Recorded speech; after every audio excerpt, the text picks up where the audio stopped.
구독, 좋아요는 요렇게에게 큰 힘이 됩니다. 오늘 바스티아의 두 번째 논문, 법을 이어서 소개하겠습니다. 바스티아에 의하면 법이라는 것이 그것의 가장 중요한 수단인 강제력을 이용해서 노사관계의 체계를 강요하거나 교육의 방법 및 내용을 강요하거나 신앙이나 종교를 강요한다면 법은 금지의 원칙이 아니라 허용의 원칙 위에 서게 된다.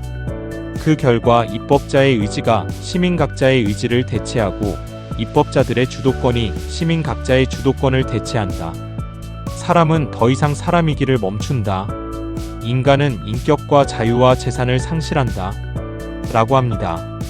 다시 말해서 법이란 이런 것은 하지 말아라. 그러나 그 이외의 것은 모두 해도 된다라는 금지 원칙에 서야 한다는 주장입니다. 만일 반대로 이런 것만 해라, 그러나 그 이외의 것은 모두 하지 말라라는 허용의 원칙에 선다면 인간은 더 이상 인간이 아니고 입법자의 노예가 되어 인간의 인격과 자유와 재산을 모두 상실하게 된다는 의미입니다.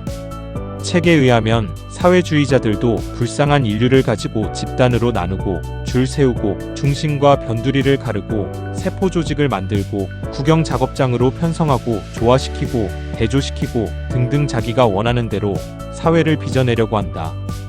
이 사회적이라는 단어 속에는 인간을 진흙 정도로밖에는 간주하지 않겠다는 의도가 배어 있다. 사회주의는 인간 간의 결합을 강제적으로 달성하려 하기 때문에 자유는 박탈되어야 한다. 라고 합니다. 바스티아는 사회주의에 적극적으로 반대하는 입장입니다.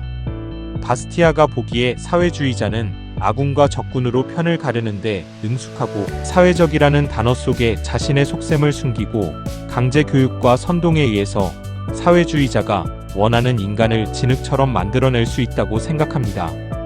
대단히 오만한 생각이지요.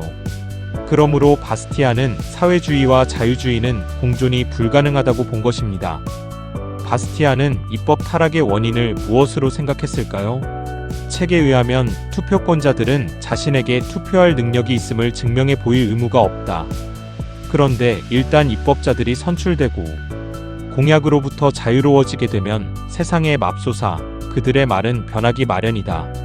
사회는 피동적인 존재로 복귀되어 버리고 입법자들은 다시 전지전능한 몸이 되어버린다. 라고 합니다. 바스티아는 투표권자가 특별한 자격이 없어도 투표를 할 수 있다는 것을 가장 큰 문제점으로 본 것입니다.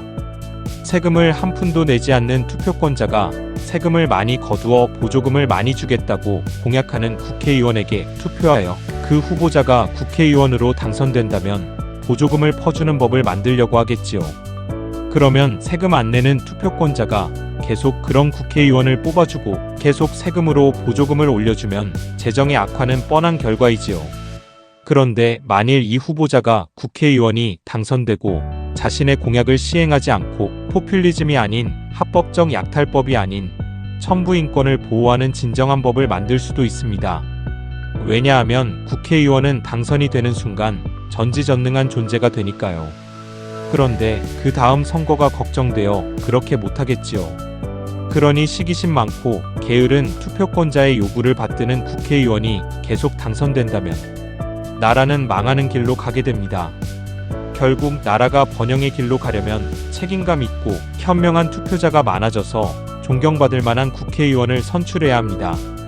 바스티아에 의하면 법이란 정의롭지 못한 것을 막기 위해서 조직된 집단적인 강제력이다. 다시 말해서 법은 정의이다. 입법자가 우리의 인격과 재산에 대해서 절대적인 권리를 갖고 있다는 주장은 거짓이다. 입법자가 있기 이전에 이미 인격과 재산은 있어 왔기 때문이다. 그가 해야 할 일은 법으로 인격과 재산을 보장해주는 것일 뿐이다. 법이 해야 할 일은 누군가가 다른 사람의 권리를 침해하는 것을 막아주는 데에 그쳐야 한다. 라고 합니다.